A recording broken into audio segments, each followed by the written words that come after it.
And just like that, the McGregor-Chandler story is over for now. For those of you that haven't heard, Michael Chandler and Conor McGregor will not be fighting each other next, as Michael Chandler has accepted a fight against Charles Oliveira in a rematch, a 5-round co-main event to be the co-main event to Jon Jones and Stipe Miocic at Madison Square Garden, UFC 309 in November. Today we're going to get into that. We're going to get into UFC 309, and we're going to get into what's next for Conor. So make sure to stick around to the end because we have a lot of things to cover in this video. I'm Wyatt, and this is Fight Society. And before we get into the video, guys, please make sure to like, subscribe, all that YouTube stuff. It really helps me out a lot. If you're interested in extra content such as members only live streams and members only vlogs, click that link in the description down below to become a channel member. Thank you very much. Back to the video. Just this past week during UFC Noche Fight Week, Dana White did an interview with Robbie Fox at Spinning Backfist, Barstool Sports' MMA page, and he leaked some very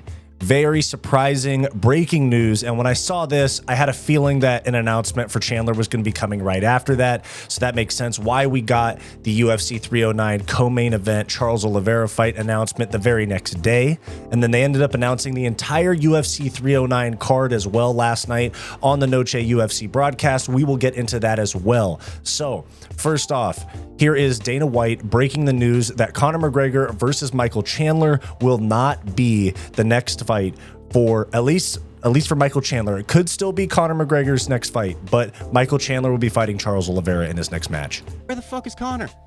Well, Conor's been out too long. So once you're out too long, Chandler's been out as long as him almost. Well, where's almost. Chandler? You know what I'm doing? Is Chandler still going to be his opponent? The other thing, If no, Conor beats Chandler, no. So, whoa, you just slid that in. No, no, because Chandler had the 2024 ultimatum. Is that Chandler's choice? no. Chandler said, "I'm done waiting. I want to fight." For real? Mm-hmm. This is like huge breaking news. Yeah, come out tomorrow. Unbelievable. Oh my God. Bang. So there's that right there. There's that news right there.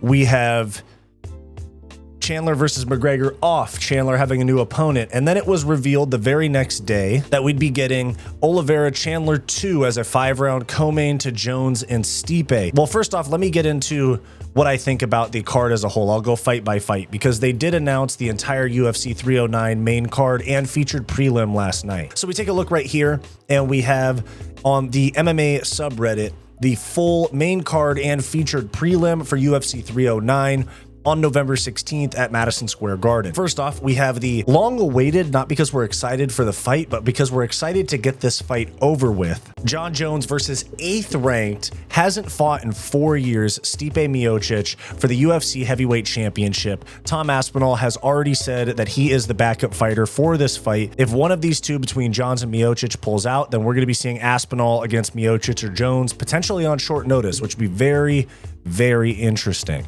Now, obviously, Stipe is very inactive. Jon relatively inactive as well. He suffered a pec injury. They were supposed to do this fight at last November's Madison Square Garden card, which ended up being Alex Pereira and Yuri Prohaska bumped up to the main event with Tom Aspinall versus Sergey Pavlovich for the interim heavyweight belt being added to the fight on about 2 weeks' notice. So here we are. They're both a year older.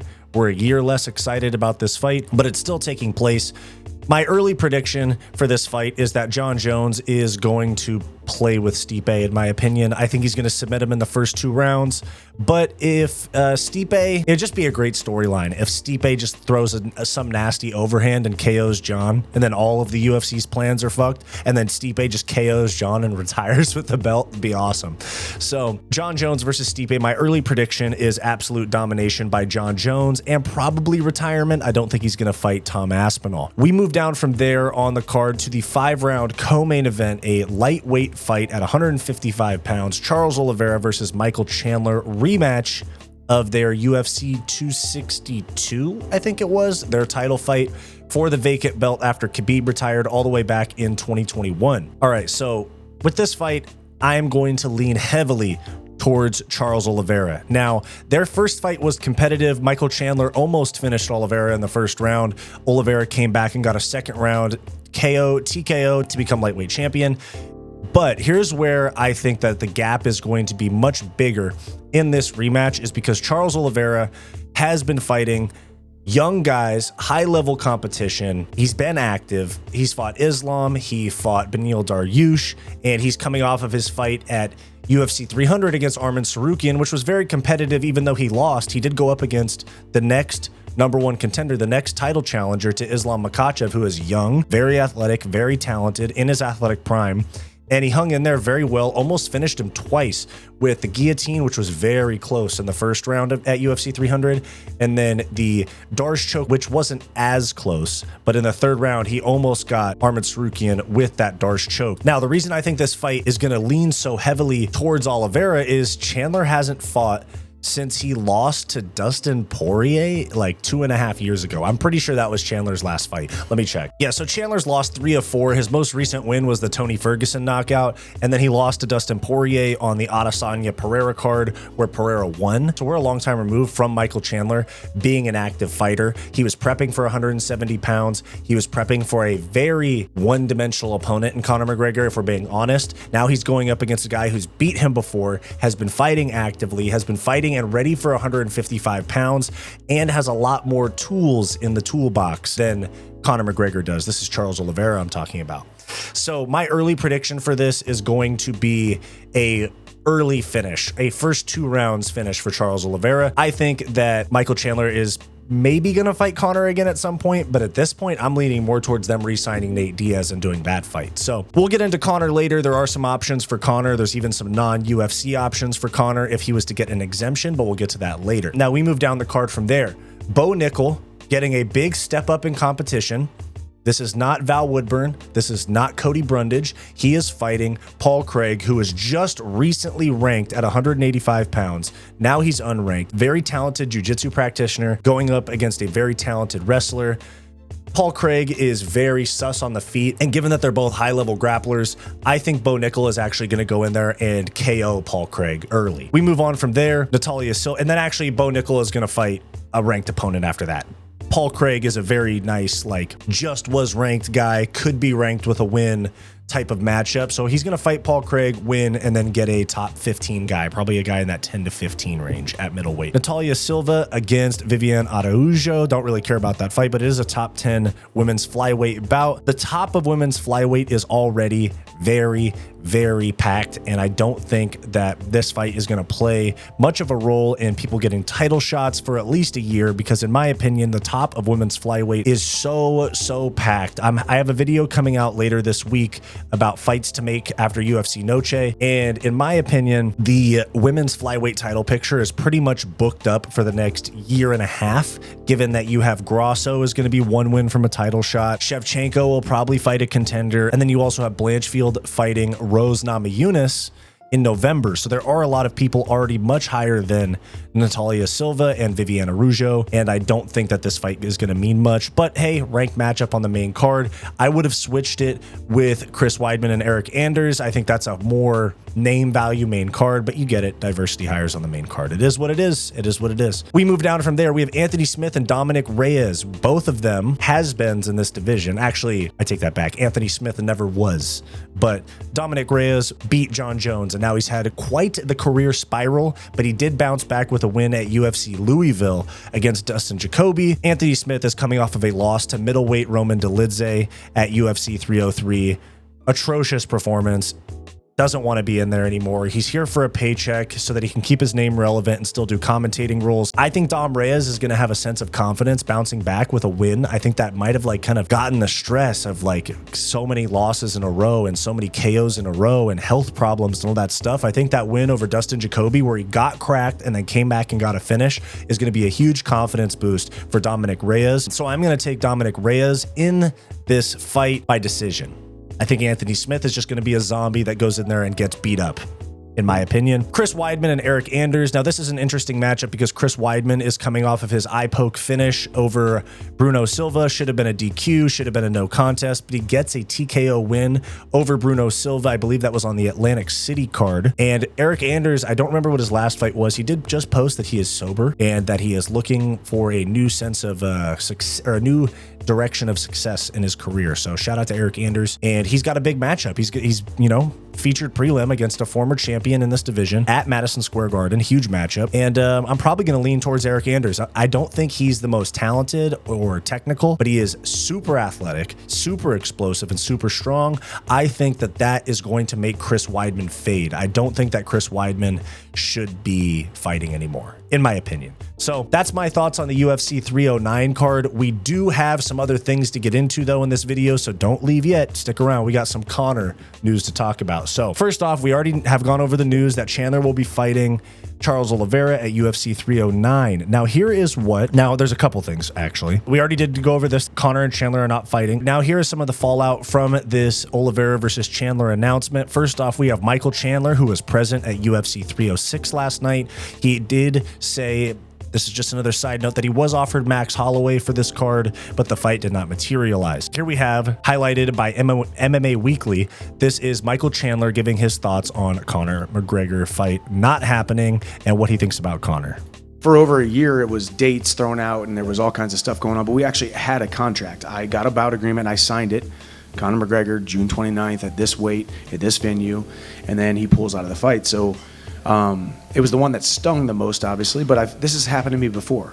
In all of my hundreds of wrestling matches and 31 fights, I've never missed weight, I've never pulled out of a fight, and Conor's never pulled out of a fight. So even all the way up until the moment that Hunter Campbell called me on a Thursday, 14 days before the fight, I still believed that Conor was going to show up even if there was an injury. And I'm not going to say he's not dedicated and fully invested in the craft anymore, but I believe it's a testament to who I am. And if he was lined up against anybody else not named Michael Chandler, he would have shown up on June 29th. You guys be the judge of if you think Conor would have showed up against anybody. I think Conor would have pulled out regardless to that fight. I personally think it had nothing to do with Michael Chandler being the opponent. And I also want to say, I know that we've all clowned Michael Chandler quite a bit for his decision to stick with this Conor fight, but I do understand the frustration, and I am happy that he's finally seeing what the rest of us were seeing, is that this fight was never going to materialize. I'm glad he's moving on, getting another big fight, co-main event, Madison Square Garden. It is good. It's not Conor. It's obviously not Conor. It's not even a main event, but it's a big fight. I actually feel for Chandler on this one, and I'm glad that he eventually came around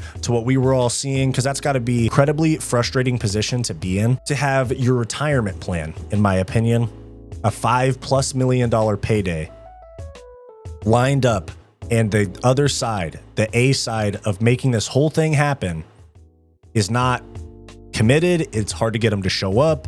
He's flaky. He's hard to deal with. You can't get a date. Chandler might have waited for a date that never comes. Okay.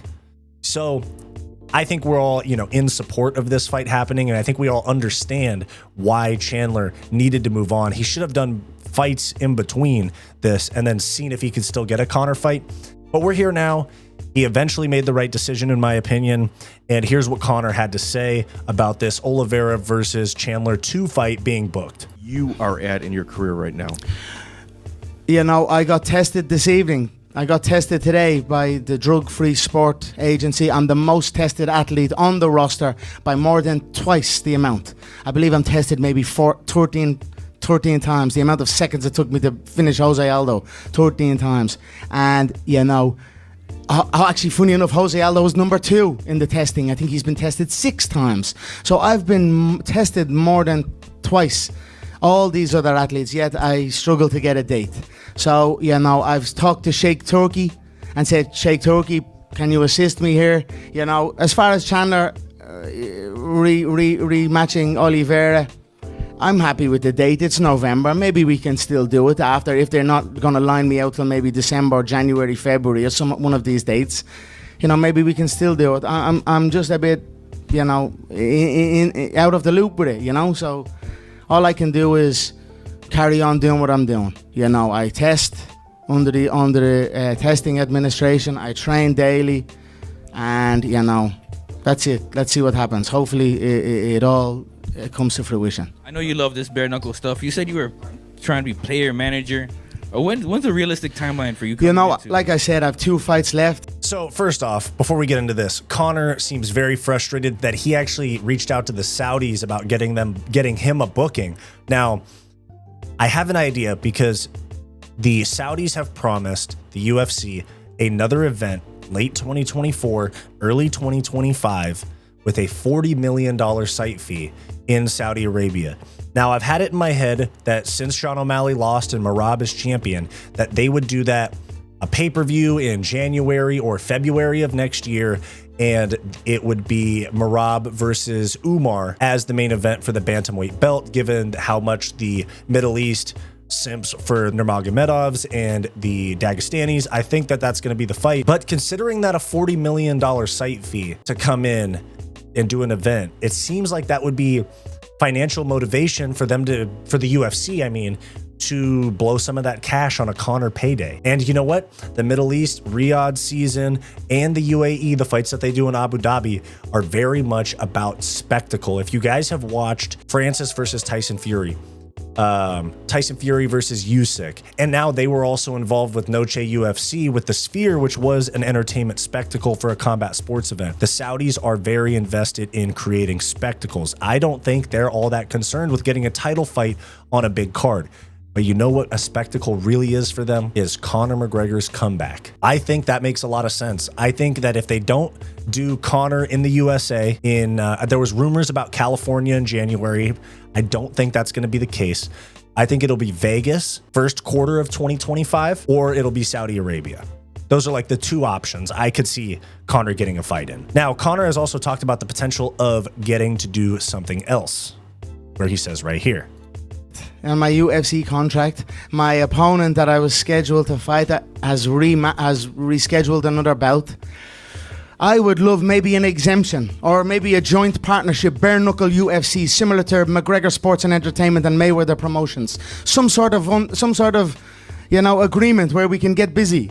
I need to be busy, and right now I'm working to get there. So let's see what happens. Like I said, I have 2 fights left on the contract.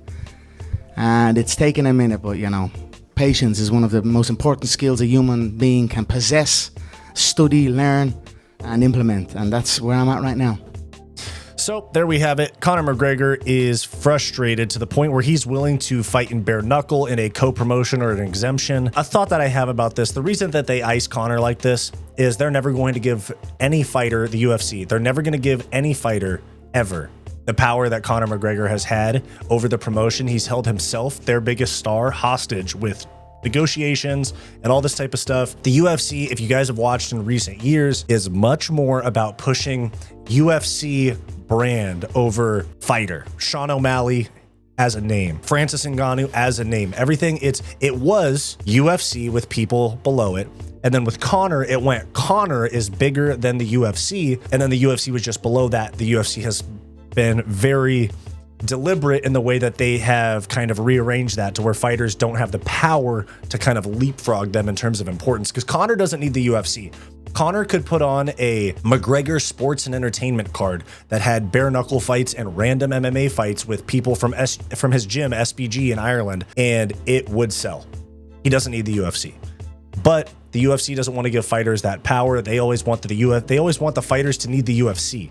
That's why the UFC makes such a deliberate effort to also nix out these other organizations and make sure that they can't get the same type of coverage that the UFC can. Now, that's how Conor originally reacted. Now, Conor also put out a tweet in response because Conor posted some sparring footage, which we will get into in a second, where he was sparring his personal chef and he stuffed the takedown and then hit the guy. Right after that training footage came out, Chandler versus Oliveira, or Chandler not fighting Oliveira, broke as news. Chandler saw that takedown getting stuffed and mauled and officially dipped. Little fat pussy. At the Hard Rock Hotel, Florida for the bare knuckle tonight. Got tested earlier today by Drug Free Sport International. Give me my date. Now, this right here is the sparring footage for Conor that I was referring to. You guys let me know what you think about it in the comments down below. Looks a little sloppy and looks to be against a scrub, in my opinion.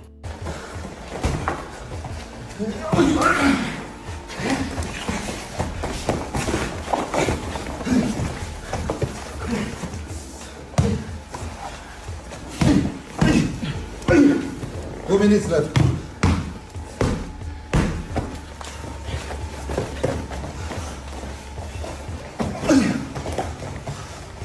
So there's Conor beating up on his personal chef or security or something like that.